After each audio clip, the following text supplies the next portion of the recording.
पर कुछ अजीब से डायमेंशंस खुलने लगे जिन्हें हम डंजन्स या फिर गेट्स बोलते हैं और इस गेट के दूसरी तरफ से बहुत सारे मैजिकल डीमंस पृथ्वी पर कदम रखने लगे। ये इतने ज्यादा ताकतवर थे कि मॉडर्न वेपन्स का इन पर कोई भी असर नहीं होता था और इन्हें हराने के लिए कुछ इंसानों के पास मैजिकल पावर्स आने लगे जिन्हें हंटर्स कहा जाता है और शरीर में मैजिकल पावर के हिसाब से इन हंटर्स को अलग अलग रैंक्स दिए जाते हैं, जिसमें एस रैंक के हंटर्स सबसे ज्यादा पावरफुल होते हैं और ई रैंक हंटर्स सबसे ज्यादा कमजोर होते हैं। अब इसके बाद हम 3 साल पहले का एक फ्लैशबैक देखते हैं जहाँ पर एक नेवी सेलर अपने कैप्टन से कहता है, सर हमें भी इस फाइट में शामिल होना चाहिए। नहीं, इन सबका कोई भी फायदा नहीं। हमारे वेपन्स उन मॉन्स्टर्स को नहीं हरा सकते। डीमन हंटर्स पर विश्वास रखने के अलावा और कोई भी चारा नहीं है। और उसी आइलैंड के ऊपर कुछ लोअर रैंक के हंटर्स बहुत बड़ी चींटियों के साथ लड़ रहे होते हैं और इनके अटैक्स का इन चींटियों पर कोई भी असर नहीं होता है और हंटर्स बहुत बुरी तरह से हारने लगते हैं। लेकिन तभी एस रैंक के हंटर्स इनकी हेल्प करने के लिए यहाँ पर पहुंच जाते हैं। इनके पास हीलिंग, लाइटनिंग और हल्क जैसी पावर्स होती हैं जिसकी मदद से ये लोग इन लाल चींटियों को आसानी से हरा देते हैं। लेकिन तभी यहाँ पर एक बहुत बड़ी विशाल व्हाइट कलर की चींटी आ जाती है जो कि रेड से भी ज्यादा पावरफुल होती है। हेनग्यू हंटर्स को हील करने में हेल्प करता है और यॉनवो और हुनसियक उस व्हाइट चींटी से लड़ने लगते हैं। यॉनवो अपने हल्क जैसी पावर का यूज करके उस चींटी के दांत तोड़ देता है और उसी से उसे मार डालता है। लेकिन तभी यहाँ पर इसी के जैसी और भी बहुत सारी चींटियां आ जाती हैं और आइलैंड की दूसरी तरफ चोई नाम का एक एस रैंक हंटर बाकियों के साथ मिलकर उन चींटियों से लड़ने लगते हैं। और इसके बाद हम प्रेजेंट टाइमलाइन में आ जाते हैं। एक कंस्ट्रक्शन साइट पर एक नया गेट खुल जाता है और अंदर रेड मारने के लिए बहुत सारे लो रैंक के हंटर्स इकट्ठा होना शुरू हो जाते हैं। किम और पार्क भी उन्हीं हंटर्स में से एक है और तभी हमारे इस एनिमे के मेन कैरेक्टर सुन जिन की एंट्री हो जाती है। सभी लोग इसका स्वागत करने लगते हैं।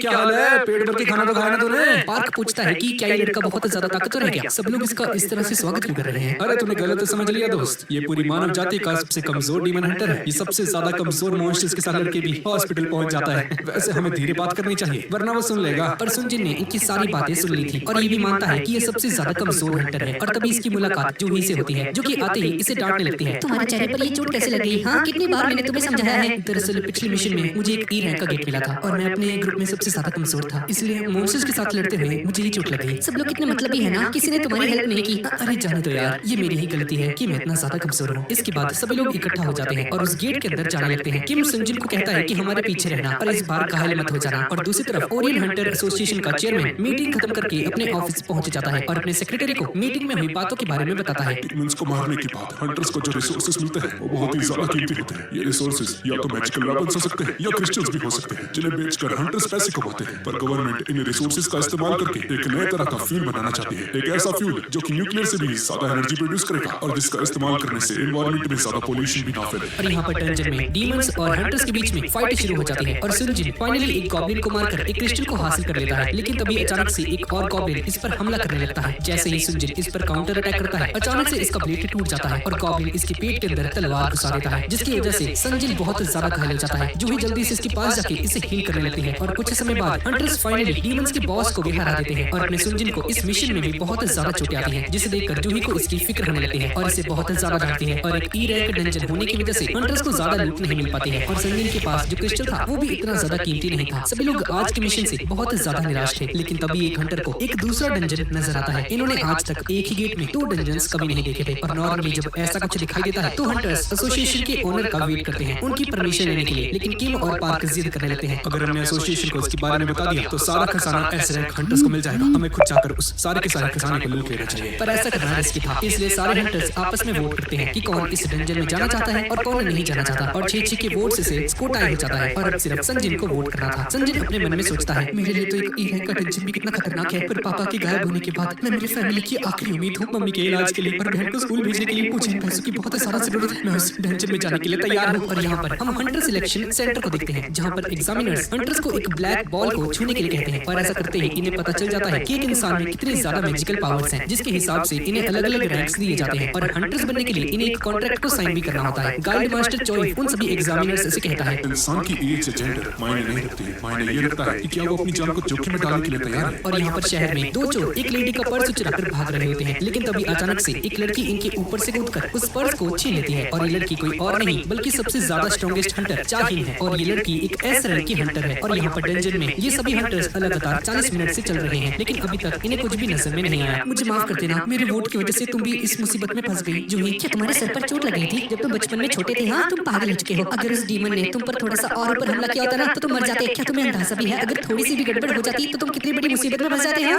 हाँ मुझे पता है, I am really sorry. Sorry से काम नहीं चलेगा, तुम्हें मुझे एक ट्रीट देनी होगी। तुम्हें मुझे स्प्रिंग रोल और मोमोज खिलाने होंगे, समझ गए ना? और यहाँ पर हम हंटर सिलेक्शन प्रोटेक्शन सेंटर में देखते हैं, जहाँ एसोसिएशन का चेयरमैन, जिसका नाम है गोगुन ही, सभी हंटर्स से कहता है, आप सभी लोगों का हंटर एसोसिएशन में स्वागत है। 10 साल पहले हमारी दुनिया में डंजन्स खुलने शुरू हुए थे, पर आज भी हमें इनके बारे में ज्यादा कुछ नहीं पता है। हंटर्स बनना यानी कि अपनी जान को जोखिम में डालना। एक्सपीरियंस होने के बाद भी एक हंटर को हमेशा चौकन्ना रहना चाहिए, लालच बिल्कुल नहीं करना चाहिए। और यहाँ पर डंजन्स में इन हंटर्स को फाइनली एक दरवाजा नजर आ जाता है। ये लोग लालच में इतने ज्यादा अंधे हो जाते हैं कि बिना कुछ सोचे समझे ही दरवाजा खोलकर अंदर जाने लगते हैं। और अंदर इन्हें बहुत सारे गार्ड्स और एंजल्स के स्टैचूज नजर आते हैं, लेकिन सुनजिन के सामने जो स्टैचू है वो बाकियों से बहुत ज्यादा बड़ा होता है। ये लोग सभी बहुत खुश होते हैं कि इन्हें इस कमरे में एक भी डीमन नहीं मिला है, लेकिन तभी जमीन पर इन्हें कुछ मैजिकल सर्कल्स नजर आते हैं और एक स्टैचू के ऊपर एक अजीब सी एंशिएंट स्क्रिप्ट लिखी हुई थी। अरे क्या लिखा है इस पे? ये है कार्डिनॉन टेंपल के कुछ कमांडमेंट्स। पहला है भगवान की इज्जत करो, हाँ। दूसरा है भगवान के दिल से पूजा करो, और तीसरा है भगवान के प्रति अपनी आस्था का सबूत दो, हाँ। अगर ऐसा करने में तुम नाकामयाब हुए तो जिंदा नहीं लौट पाओगे। ये सुनकर जो ही घबरा जाती है। जिन वो मैंने इस बड़े से स्टैचू की आंखों को हिलते हुए देखा, वो स्टैचू हम पर नजर रख रहा है। और तभी अचानक से ये बड़ा सा दरवाजा बंद हो जाता है। मैंने तुम्हें पहले ही कहा था, ये बहुत खतरनाक जगह है। मैं तो जा रहा यहाँ से। तुम्हें जो लूटना है तुम लूट सकते हो, जान ज्यादा बयानी है। लेकिन जैसे ही ये हंटर दरवाजे को छूता है, सामने खड़ा हुआ स्टैचू अचानक से हिलने लगता है और अपने वेपन से इस बंदे का सर उखाड़ देता है। ये देखकर सभी के होश उड़ जाते हैं और जिन्वू और जूही ये देखकर एक ही जगह पर फ्रीज हो जाते हैं।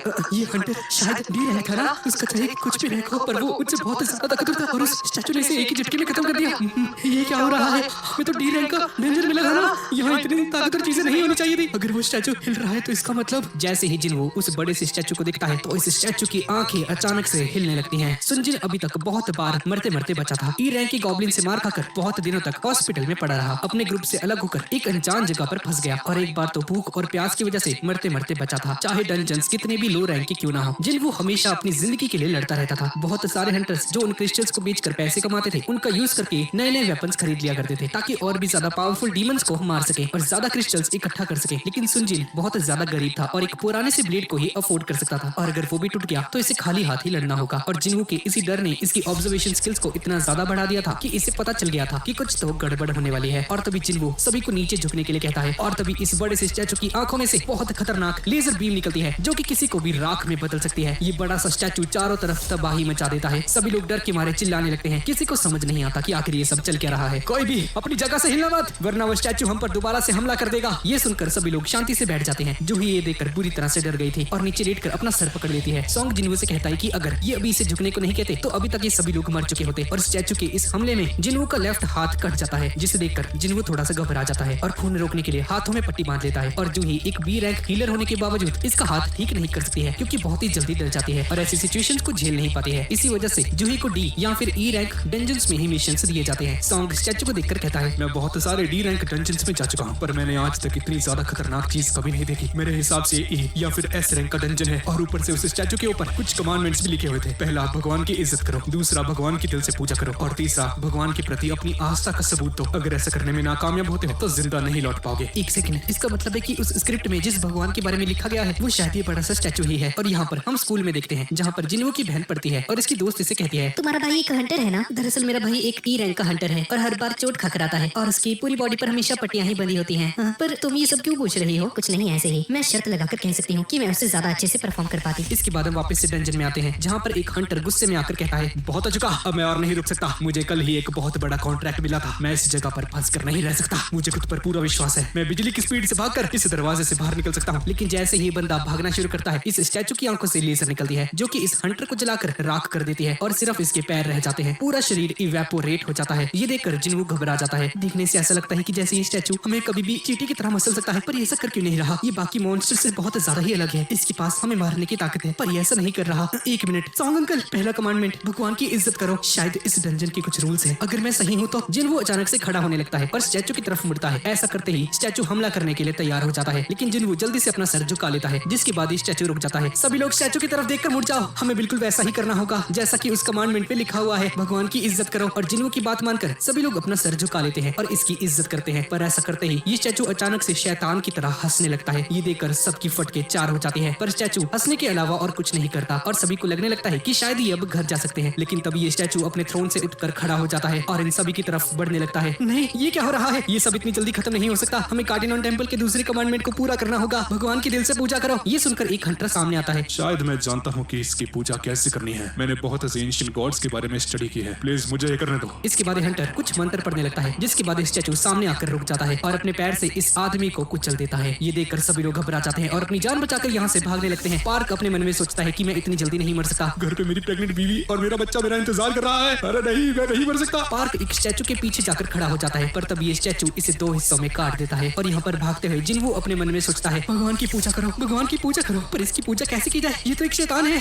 Spear, axe, hammer, sword, instrument. एक सेकंड, इंस्ट्रूमेंट है? मेरी बात सुनो, सभी लोग इंस्ट्रूमेंट वाले स्टैचूज की तरफ आगे बढ़ो, जल्दी। पर स्टैचू के पास खड़े होते ही वो सारे स्टैचूज इंस्ट्रूमेंट बजाने लगते हैं। लेकिन जब जिन्वू और जूही एक स्टैचू के सामने जाते हैं तो कोई भी म्यूजिक नहीं बजता है। जिन्वू समझ जाता है कि एक स्टैचू के पास सिर्फ एक ही इंसान खड़ा हो सकता है, 2 नहीं। और जूही को उस स्टैचू के नीचे छोड़कर जिन्वू एक दूसरे स्टैचू की तरफ आगे बढ़ने लगता है और इविल गॉड इसका पीछा करने लगता है। पर जैसे ही इसे पैर से कुचलने वाला होता है, जिन्वू छलांग लगाकर स्टैचू के पास पहुंच जाता है। पर एक गलत स्टैचू के नीचे खड़ा हो गया था और स्टैचू शील्ड से जिन्वू पर हमला कर देता है। पर खून से लथपथ सुनजिन किसी तरह से इंस्ट्रूमेंट वाले स्टैचू के पास जाकर खड़ा हो जाता है। ऐसा करते ही इविल गॉड वापस से अपने थ्रोन में जाकर बैठ जाता है और जूही भागते हुए जिन्वू के पास जाती है और देखती है कि इसका एक पैर कट चुका है। और जूही जिन्वू के पैर को ठीक करने के लिए अपनी पूरी जान लगा देती है, जिसकी वजह से इसकी आंख और नाक से खून आने लगता है। पर सुनजिन का पैर हील नहीं हो पाता है। सभी लोग सॉन्ग पर इल्जाम डालने लगते हैं, ये कहकर कि सॉन्ग इस मिशन का लीडर था और यहाँ पर आने का आखिरी डिसीजन इसी का था। तुम सभी सही कह रहे हो, ये मेरी ही गलती है। मुझे तुम्हें यहाँ पर नहीं लेकर आना चाहिए था। और तभी अचानक से इविल गॉड अपना हाथ उठाकर एक अल्टार को हॉल के सेंटर में खड़ा कर देता है। बहुत सारी किताबों में ऐसा कहा गया है कि अल्टार को बलिदान देने के लिए यूज किया जाता है। कार्टिलोन टेंपल का तीसरा कमांडमेंट, भगवान के प्रति अपनी आस्था का सबूत। तो ये सुनते ही किम अपनी तलवार सॉन्ग की गली पर रखकर कहता है, तो इसका मतलब है कि हम में से किसी को अपना बलिदान देना होगा। हाँ, क्या सही कहा ना सुनजिन? लगता है जिम्मेदारी लेने का समय आ चुका है, लीडर। और इनकी बात मानकर सॉन्ग उस अल्टार के पास चला जाता है अपना बलिदान देने के लिए। और सर्कल में आते ही अचानक से आग जलने लगती है, पर कुछ और नहीं होता। सॉन्ग जिन्वू से पूछता है कि क्या ऐसे कुछ और भी करना होगा? एक सेकंड, मुझे उस अल्टार को नजदीक से देखना पड़ेगा, प्लीज क्या तुम मुझे वहां तक लेकर जा सकते हो? जैसे ही तीनों उस अल्टार के पास पहुंचते हैं तो 3 और आग जलने लगती है, लेकिन कुछ और नहीं होता। एक गेट को 7 दिन लगते हैं पूरी तरह से खुलने के लिए और इसे कहते हैं डंजन ब्रेकडाउन। और ऐसा होते ही डंजन के अंदर रहने वाले सभी मॉन्स्टर्स हमारी दुनिया में आ जा सकते हैं। इसी वजह से डंजन मिशंस में हंटर्स का काम होता है कि डंजन के बॉस को हराकर गेट्स को हमेशा के लिए बंद कर देना, जिसका मतलब है कि अगर ये लोग इस मिशन में फेल हो जाते हैं तो ये इविल गॉड इनकी दुनिया में कदम रख लेगा। जिन्वू, किम और जूही को भी सर्कल में आने के लिए कहता है।